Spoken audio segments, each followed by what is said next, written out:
혹시 이런 경험 없으세요? 아침에는 분명히 오늘은 진짜 생산적으로 보내야지 하고 딱 일어났는데 저녁에 들어보면 전혀 엉뚱한 일을 하고 있는 거예요. 정말 많죠. 네. 이게 뭐 마음이 바뀌어서 그런 것도 아니고요. 그냥 그 순간에 기분이 바뀌었을 뿐인데 말이죠. 맞아요. 어쩌면 이게 대부분의 사람들이 그냥 조용히 뭐랄까 삶의 방향을 조금씩 잃어가는 방식이 아닌가 싶어요. 무슨 거창한 실패가 아니라 그냥 표류하는 거죠, 매일. 정말 많은 분들이 공감하실 이야기네요.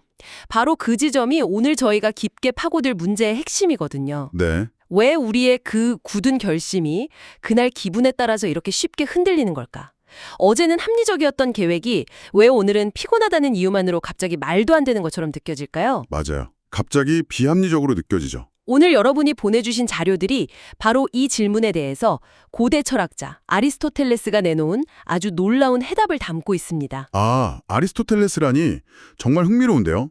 단순히 뭐 의지력을 키워라 이런 식의 뻔한 조언은 아닐 것 같은데요. 전혀 다르죠. 그럼 오늘 저희의 목표는 이 감정의 폭풍우 속에서도 내 삶의 주도권을 잃지 않는 법, 아리스토텔레스가 말하는 그 내면의 통치 시스템을 구축하는 지혜를 얻는 것이라고 할 수 있겠네요. 맞습니다. 핵심 단어는 바로 통치예요. 아리스토텔레스는 이 문제를 권력의 관점에서 봤어요. 권력이요? 감정 문제를요? 네.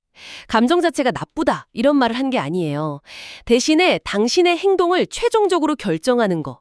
그것이 무엇이든 그게 바로 당신의 왕이라고 말했죠. 와, 왕이라니. 우리 내려내면 두 놈의 왕 후보가 있는 거예요.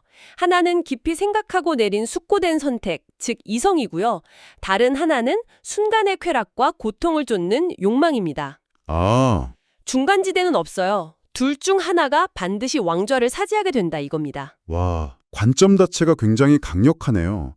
그럼 제가 아침에 세운 계획을 못 따르는 건 단순히 규율이 부족해서가 아니라 제 안의 왕좌를 기분이라는 아주 변덕스러운 폭군한테 넘겨줬기 때문이군요. 정확합니다. 에너지가 넘칠 땐 기준이 높았다가 조금만 불편하면 확 낮아지고 결국에는 그냥 편리함에 모든 걸 정해버리는 거죠. 바로 그거죠.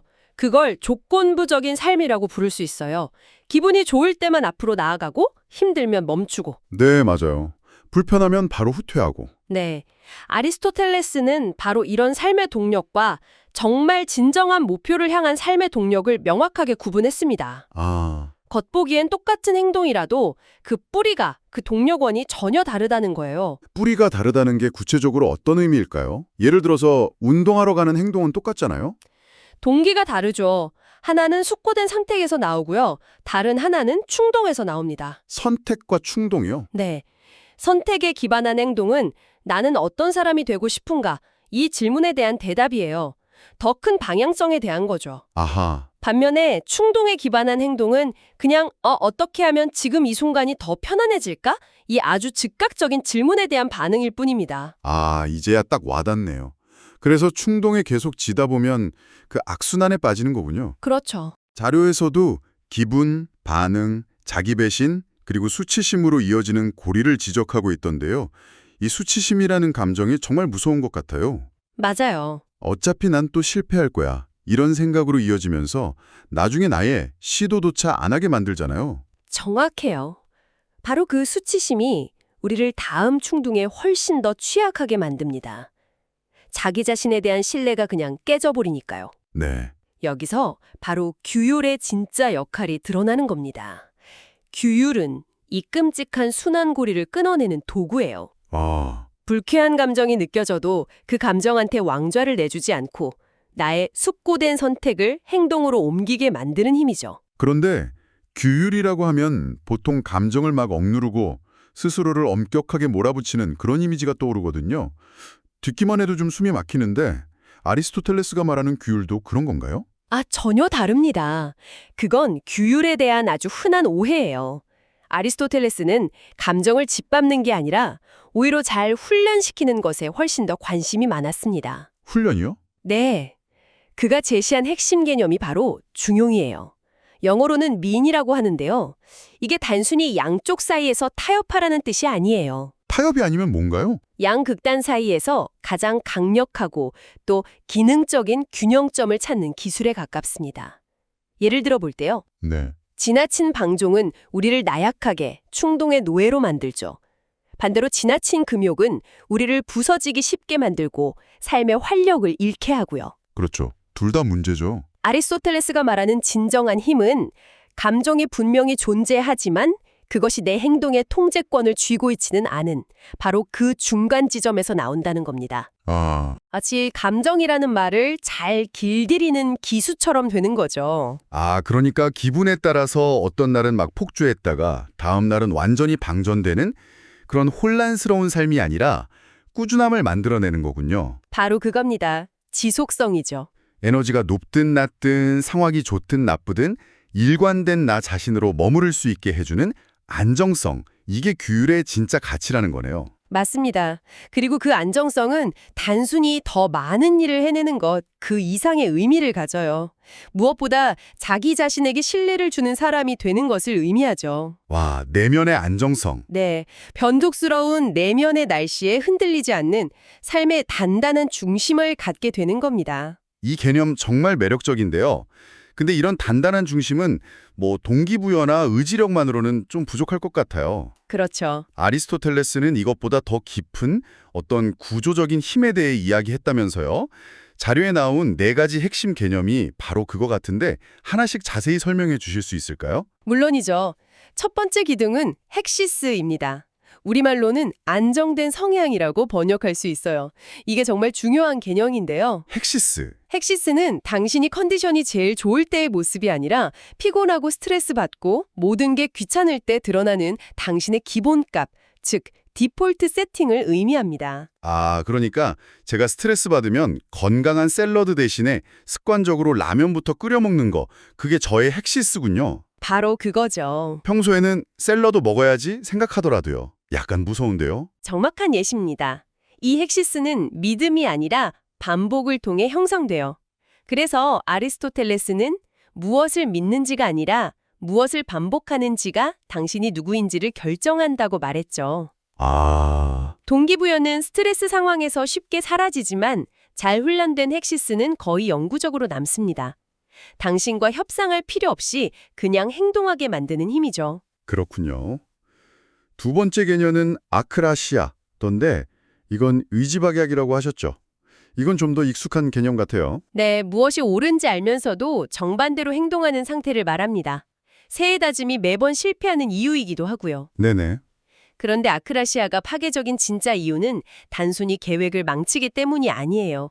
그보다 훨씬 깊은 곳, 바로 자기 신뢰를 무너뜨리기 때문입니다. 자기 신뢰를 무너뜨린다. 네, 스스로 한 약속을 계속해서 어기다 보면 어느 순간부터 자기 자신의 말을 믿지 못하게 돼요.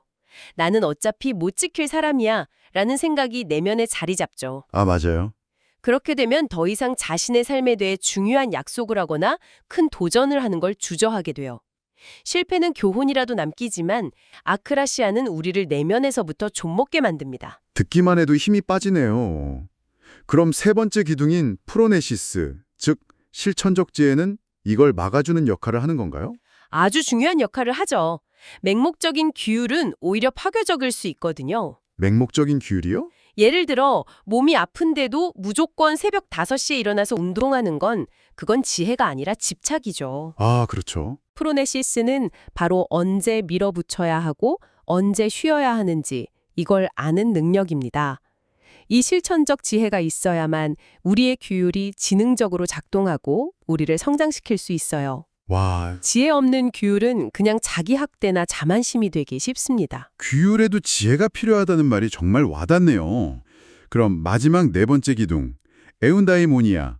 이건 이 모든 것의 최종 목적점이겠군요. 맞습니다. 보통 행복이라고 번역되던데 자료에서는 그게 핵심을 놓친 번역이라고 하더라고요. 네, 맞아요. 행복이라고 하면 보통 즐거운 감정 상태를 떠올리잖아요. 하지만 아리스토텔레스가 말한 에우다이모니아는 그런 순간적인 감정이 아닙니다. 그럼 뭔가요? 그보다는 최적으로 기능하는 삶, 제대로 작동하는 삶에 가까운 개념이에요. 아하. 내 행동이 이성과 일치하고 나의 성향, 즉 헥시스가 내 목적을 뒷받침하고 또 나의 노력이 순간의 충동, 아크라시아에 훼손되지 않는 상태. 와. 기분에 따른 삶은 강렬한 쾌락을 줄 순 있어도 결코 안정적이지 않죠. 하지만 규율 잡힌 삶에서 오는 그 일관성 속에서 우리는 지속적인 만족감, 즉 에우다이모니아를 경험할 수 있다는 겁니다. 이 네 가지 개념만 제대로 이해해도 삶을 보는 관점이 완전히 달라질 것 같아요.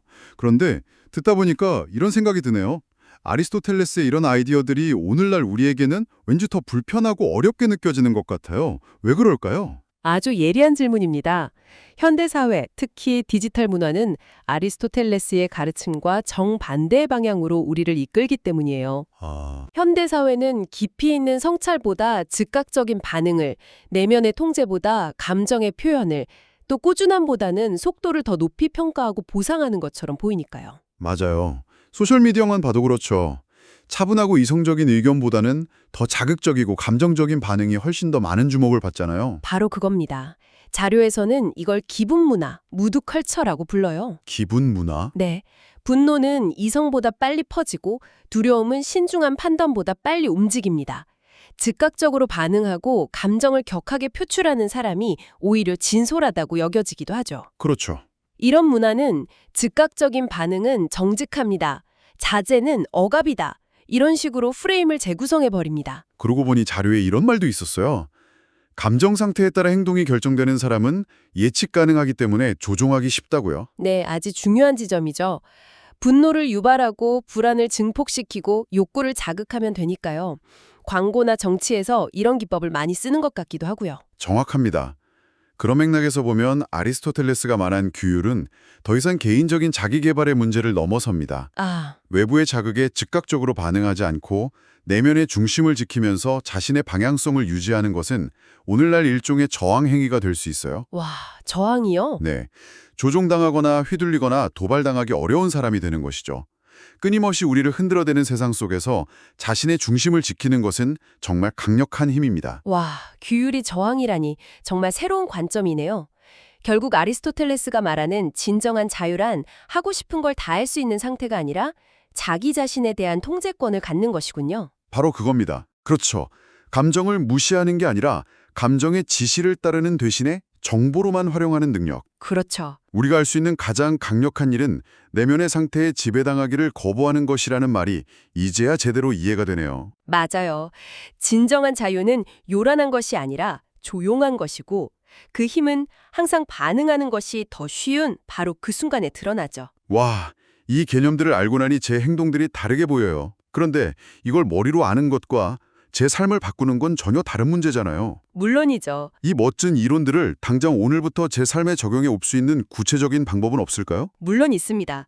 자료에서는 아주 실질적인 4가지 실천 원칙을 제시하고 있어요. 첫 번째 원칙은 유발 요인을 줄이는 것입니다. 유발 요인을 줄인다. 네, 대부분의 사람들은 자신의 문제가 의지력 부족이라고 생각하지만 사실은 끊임없는 유혹에 노출되는 환경의 문제인 경우가 더 많아요. 아, 의지력을 시험대에 올리지 말라는 말이군요. 그렇죠. 애초에 불필요한 전투를 피하는 게 현명합니다. 예를 들어 밤마다 SNS를 보다가 늦게 잔다면 의지력으로 버티려 하지 말고 그냥 침실에 스마트폰을 가져가지 않는 규칙을 만드는 거죠. 네네. 다이어트 중이라면 집에 과자를 사다 놓지 않는 거고요. 먼저 일주일 동안 자신의 결심이 언제 어떤 상황에서 조용히 무너지는지 관찰하고 그 유발 요인 딱 하나만 환경에서 제거해 보세요. 시작은 그걸로 충분합니다. 두 번째 원칙은 뭔가요? 두 번째는 최소 법칙을 수립하는 것입니다. 우리가 규율에 실패하는 가장 큰 이유는 그걸 선택사항으로 여기기 때문이에요. 기분이 좋으면 하고 아니면 말고 이런 식이죠. 아리스토텔레스는 이걸 용납하지 않았을 겁니다. 법은 우리 기분에 맞추기 위해 있는 게 아니라 우리 기분이 불안정할 때 우리 행동을 안정시키기 위해 존재하는 거니까요. 네. 그러니 아주 작지만 절대적인 협상 불가능한 행동 하나를 정해서 매일 실천하는 겁니다. 예를 들면 어떤 게 있을까요? 매일 30분 운동하기처럼 거창할 필요가 전혀 없어요. 매일 팔굽혀펴기 10개 하기, 매일 책 1페이지 읽기처럼 실패하는 게 불가능할 정도로 작아야 합니다. 아, 아주 작게요. 네, 중요한 건 강도가 아니라 지속성이거든요. 이 작은 성공이 쌓여서 나는 내 자신과의 약속을 지키는 사람이다 라는 자기 신뢰, 즉 헥시스를 만들어냅니다. 강도보다 지속성, 핵심이네요. 세 번째 원칙은 쾌락과 고통을 훈련하는 것이었죠. 이건 좀 추상적으로 들리는데요. 이건 감각에 대한 지배력을 키우는 훈련이에요.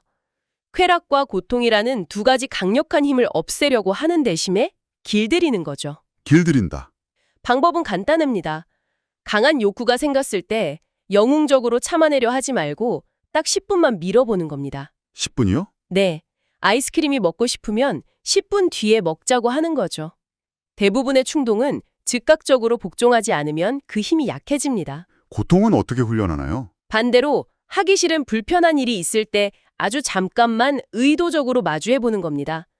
가장 하기 싫은 업무를 딱 5분만 한다거나 엘리베이터 대신 계단을 이용하는 것처럼요. 아, 소음 대신 침묵을 선택하는 것도 좋은 훈련입니다.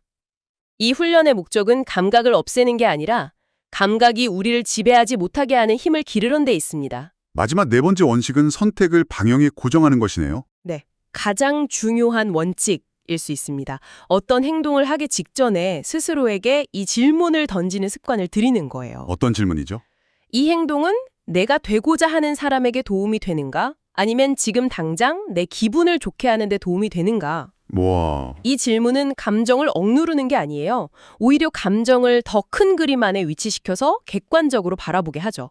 이 과정을 반복하다 보면 더 이상 어떤 행동을 하기 위해 내 안에 변덕스러운 기분에게 허락을 구할 필요가 없어진다는 걸 깨닫게 될 겁니다. 정말 하나하나가 뼈있는 조언들이네요.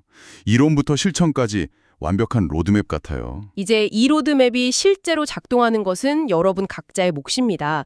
이론의 가치를 증명하는 것은 오직 반복적인 실천뿐이니까요. 네. 그래서 마지막으로 여러분 자신을 위한 조용한 실험 하나를 제안하고 싶습니다. 거창하게 선포할 필요도 없어요. 딱 7일 동안만 매일 협상 불가능한 아주 작은 법칙 하나를 지키고 강한 충동을 딱 10분간만 지연시키고 작은 불편함을 의도적으로 하루에 한 번 선택해 보세요. 네. 이 실험의 목적은 다른 누군가에게 깊은 인상을 주는 것이 아닙니다.